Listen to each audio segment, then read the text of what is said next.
Hi guys, Dr. Wendy Dearborn here with day 30 of our rice and water experiment into the power of our spoken words, the power of our intentions, the power of our thoughts, and the power of our deeds and actions. Guys, it's been 30 days, it's been phenomenal. Take a look at these jars. This is at 30 days.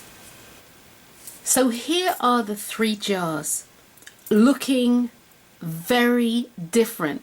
Visually, each jar has its own distinct look. It gives off its own distinct personality type. And so we have the jar Love. We'll focus in here. We have the jar Love. And of course, it looks very different to the jar Hate. And the jar Hate was actually the one that had the most profound change. The most profound change. Even how the lettering, hopefully I'm tight enough, even how the lettering, even how the mold built up behind the lettering, never mind the color, never mind it being pink, but how the mold built behind the actual words, and the fact that it was different. To how it built on the back, which amazed me. That absolutely amazed me. It amazed me. It was totally different to how it built on the back. And I kept wondering if, because our attention, my attention, was focused to the front of the jar. This is where the laser point, the pinpoint, the laser point was going. And of course we had this jar on the end, the jar that we don't care about, didn't care about, you know, nothing. And it looks totally different to the jar Love, because they both tend to be a little clear. So it looks totally different. Let me move them. I can actually move these around now. It looks different. These two look different. When you look at the content side by side, they're different. So that being said, what I am going to do is I am going to take a sniff test, and we're going to take a look inside. Wow. Do you know, this experiment came into being as a result of me wanting to illustrate to the ladies at Shade Tree, who I speak with once a week. I wanted to illustrate to the ladies of Shade Tree that there is power. There is power and an intrinsic power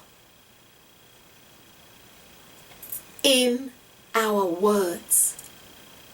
There is this magical power that we can't see. You know, it's like you can't see electricity, but if it shocks you, you sure can feel it. So there's that kind of electric power that is in our words. It's in our intentions. It's in our thoughts. It's in our deeds and or / actions.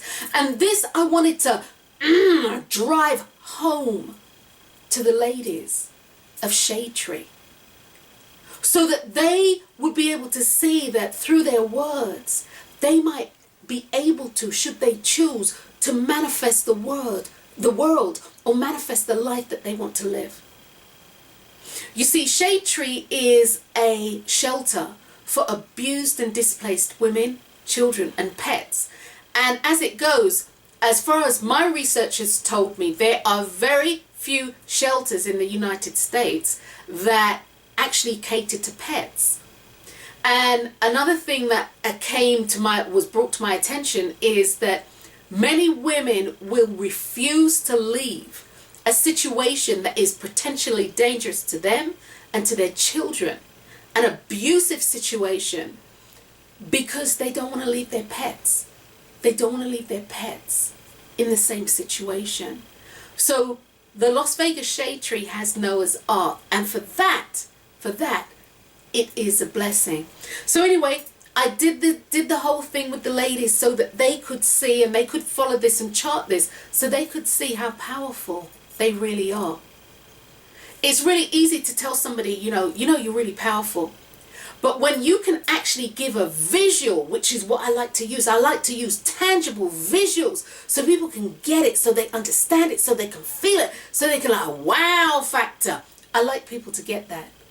Because then you can take, or they can take, or you can take, even from this information, and you can assimilate it, and you can use what works for you, and you can use what doesn't. Do your own due diligence. Actually, I suggest that you kind of do this exercise yourself. I suggest that if you have children, this is something that you do, and it's easy. It's really easy. All you need is some boiled rice, some clean containers, and some water, and a Sharpie pen or a marker. That's all you need. That's all you need. You write something positive on one jar, you write something negative on the other jar, and you don't write anything on the other. That jar is a non-entity. That jar is a total non-entity. You are not interested in that jar. And for 30 days, you affirm the positive. For 30 days, to that other jar, you affirm the negative. And for 30 days, you ignore the other one. This is an excellent exercise for children. It shows, and it truly does demonstrate the power of your words. And let me just say this, guys. A couple of people have mentioned, well, it's not very scientific. No, it isn't. It was not done under laboratory conditions, laboratory parameters, didn't have a blind study. It wasn't done like that. That wasn't the point. The point is to show that your words can affect something, and affect it positively and negatively. And that is what we have done. So guys, for me, it's been a phenomenal journey.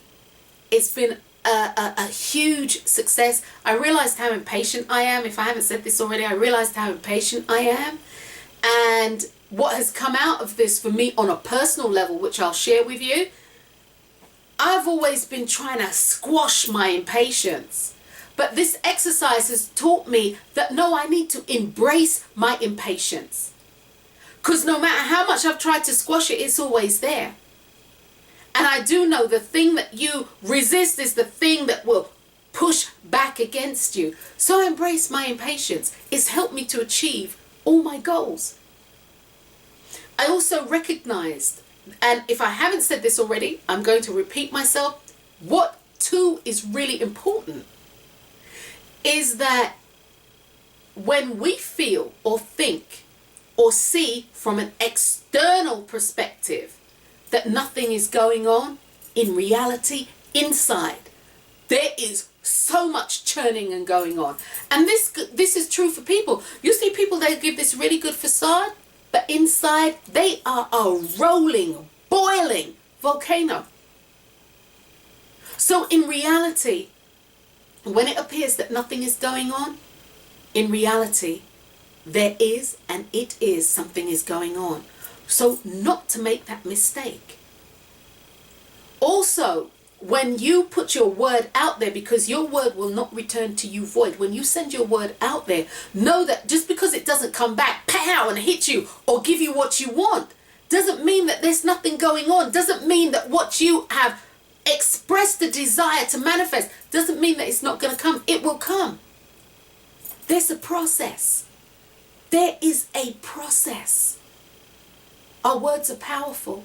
Our thoughts are powerful. Our intentions are powerful. Our deeds are powerful. But understand, our words truly don't have any power by themselves without the backing of our emotions, our thoughts, our intentions and deeds. And when you do that, when you back up one of the 26 letters of the alphabet, or if you string some of them together with emotion, with intention, with thought, and wrap it up in deeds by doing it, the deed is doing it, hey, you have a vehicle to create that which you say that you want in life.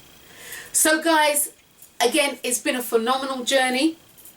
And what we're going to do is we're going to do a sniff test, and then we're going to actually look inside of the jars just to see what's going on from that angle. So let's get this going here. I think we're going to start with, this is, I've decided to call the non-entity. This was the jar that had nothing written on it. Oh, I can smell that from here. Oh, do I dare.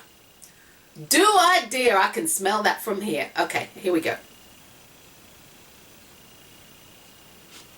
Oh. Nah, that's strong. Nah.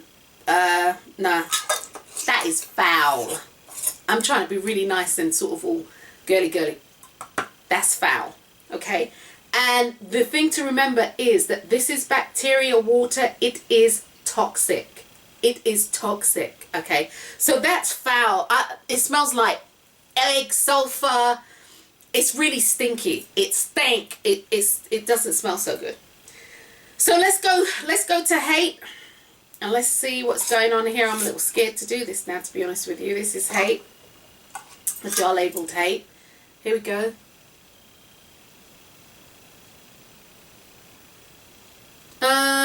Yeah, it is a bit. It is a bit. It's a bit stinky. It's definitely nowhere near as bad as the non-entity, the non-labeled jar. It does smell a bit, but I'm okay with that. I'm okay with that. This jar would give me a headache. That would give me a straight up headache. That's not so bad. All right, guys. Last one. Last one. And this is love.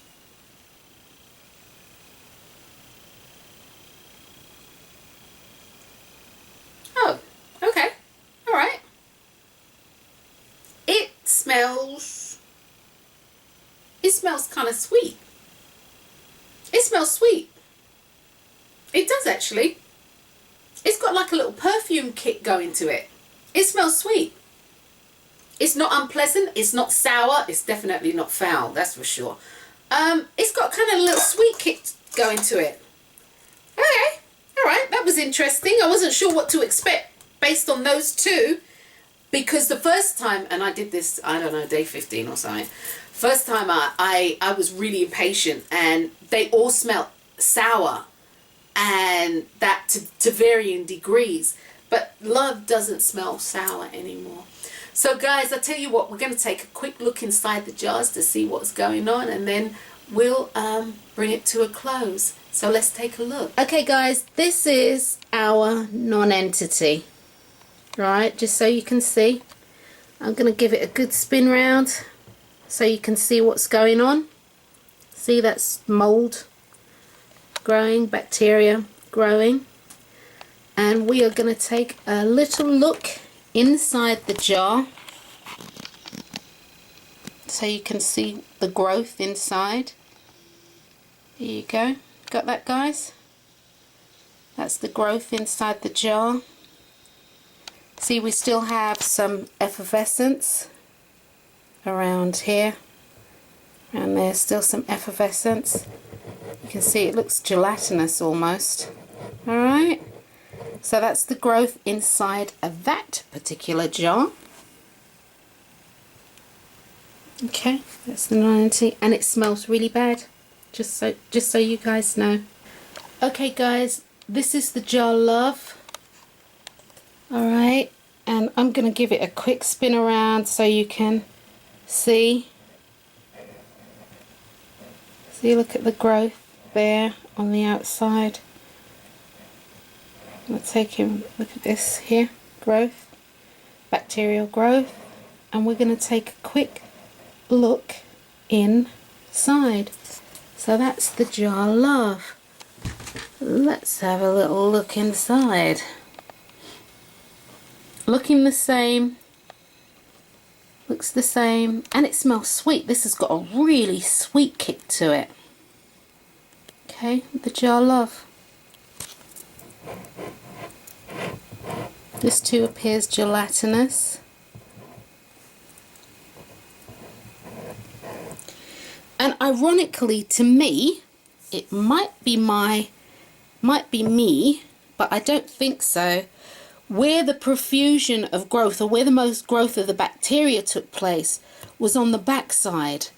The side of the writing that was not facing us when we would tell the jar how much we loved it.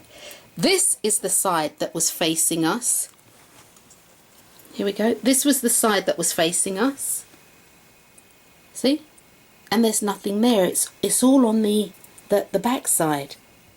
It's all where the writing was that wasn't facing front. So anyway, this is our jar labeled love, and we will now take a look at the jar labeled hate. Okay guys, this is the jar labeled hate, and I still can't get over how the bacterial growth, that the mold has grown up behind the actual lettering. I mean, that just astounds me. But we'll give it a quick turn so you can see nice and close up what's going on, how pink it is. It's really, really pink. And this is the growth behind the word. This was faced away from us, and this is the growth that took place on the lettering behind us. So we're going to turn this around. You can see sort of like all growth in there. And we're going to take a nice look inside this particular jar, and this is where, as you can see, that's where the writing is. That's where the writing is. It's not as gelatinous as the other two, but this is a nice look inside. Okay guys, look inside. This is the jar hate. And again, while it doesn't smell really bad, I mean it smells, but it doesn't smell bad, not as bad as the non-entity. And we still have some effervescence, so stuff still going on. So guys, this is it, as it were. This is the jar hate. Okay guys, we have taken a look inside the jars. We've taken a look inside the jars, and as you could see, some of it was pretty funky, some of it was gelatinous, some of it wasn't. And please remember that should you do this test yourself, that the water inside the jars have bacteria, and bacteria that can create, if I'm not mistaken, issues with your health. So that being said, as we draw this to a conclusion, guys, it has been a phenomenal journey. It's really important to remember that your words are truly powerful. You are your words, and your words are you. Utilizing the power of your words, you can create the life that you want to live. So I say to you, start now. Start now to create that which you want. But in order for you to create that which you want, you need to be clear. You need to be clear. So I say to you, ask yourself, what is it that I am wanting? ING, not what do I want? What is it that I am wanting? What is it that I am wanting for myself in this moment? And then ask yourself, what does it feel like? What does it look like? What does it sound like? What does it smell like? What does it taste like? This is the question to ask yourself, and go from there. The work that we had done, as I said earlier, this experiment was taken from the works of Dr. Emoto, and he has done some phenomenal work on water. And if I didn't say it earlier, I'm going to say it again. Olivia and myself will be doing a follow-up video on the power you have to heal yourself, utilizing your words, and the fact that your word and water, that the fact that the vibration that your words have on water will have the ability to heal yourself. And it really does. The other thing to look out for, I've got 2 other experiments coming. On the 22nd, I'm going to start the reverse process with the jar hate. I'm going to start the reverse process, because if through using the word hate, we can build this kind of bacteria inside of a jar. My thought process is, by using the word love, we can actually change what has gone on inside the jar. So guys, it has been a phenomenal experience, a phenomenal experiment. And to the ladies of Shade Tree, recognize that through the power of your spoken word, you can change your life if you choose to. And for those of you who are viewing this video, you can change your life through the power of your spoken word if you choose to. And that's what life's all about. It's all about choices. So once again, guys, here we have it. Our 3 jars. Love, hate, and the non-entity. I'm Dr. Wendy Dearborn, and I thank you so much for joining me on this journey. If you have any questions, please email me at drwendy@itsmylifemychoice.com. And I usually answer my emails. If I get more than 2 or 3 emails, I usually answer them in a video format. So look out for that. I'm Dr. Wendy Dearborn. Please look out for the experiment to take this jar back to a place of love, and also the recording, the video that Olivia and myself are going to talk about, the power of your word and healing you. And of course I'm going to do an experiment with a plant or plants, using again the power of our thoughts, words, deeds and intentions, and of course our spoken words. I'm Dr. Wendy Dearborn. Thank you for coming on this journey with me. Until next time, peace.